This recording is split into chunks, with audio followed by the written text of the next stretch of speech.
یک آیینگر بود در زمانهای خیلی قدیم از هرات، کتابای تاریخ و سیره نقل میکند. آیینگر غریبکار و نمازخوان است.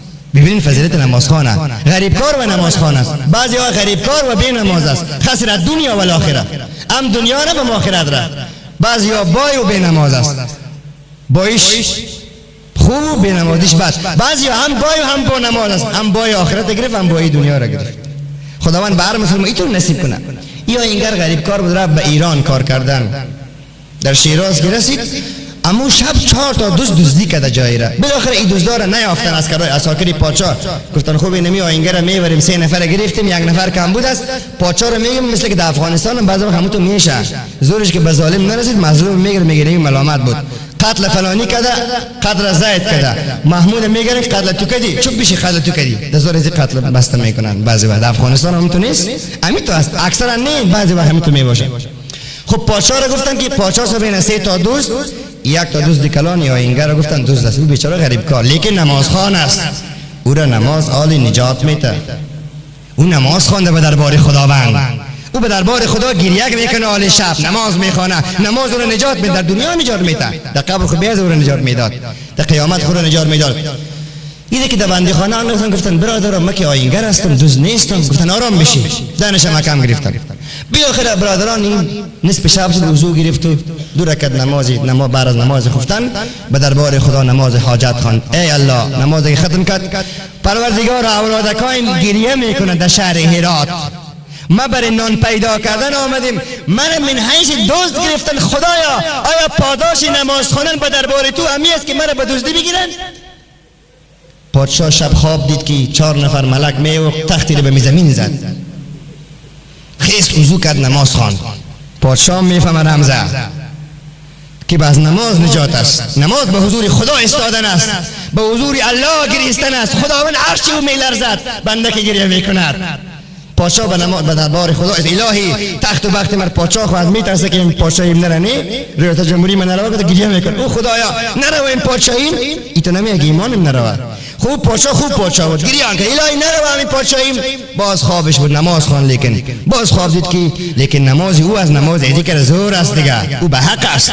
باز خواب دید که 4 تا نفر پهلوان آمد و تخت پادشاه به زمین میخواست بزنه که خیس الله اکبر خیس. باز وضو کرد 4 بار. برادران چرا تختیره کی به زمین میزنه؟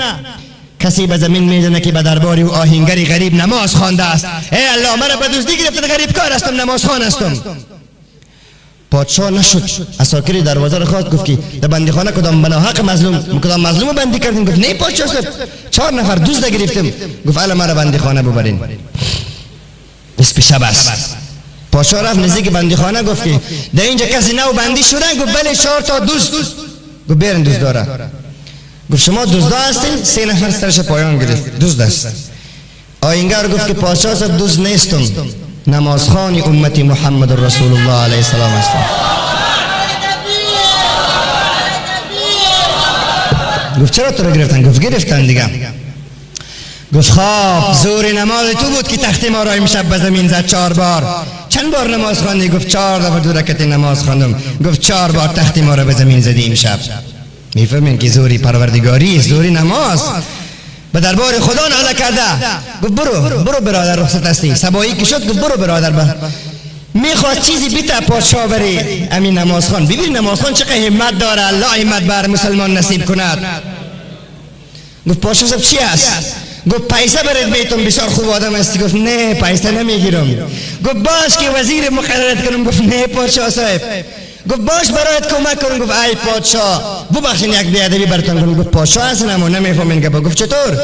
گفت خدایی که برای یک نمازخوان یک پادشاهی ابرقدرت 4 بار شب تختی او را به زمین بزنه به ما پیسه نمیده؟ باز من نماز بخونم تخت رو به زمین میزنه به من نان نمیده. و خداوند تبارک و تعالی مثل که او کافر مسلمان شده بود نماز میخوان، بعد از نماز برش مسلمان ها کمک کرد.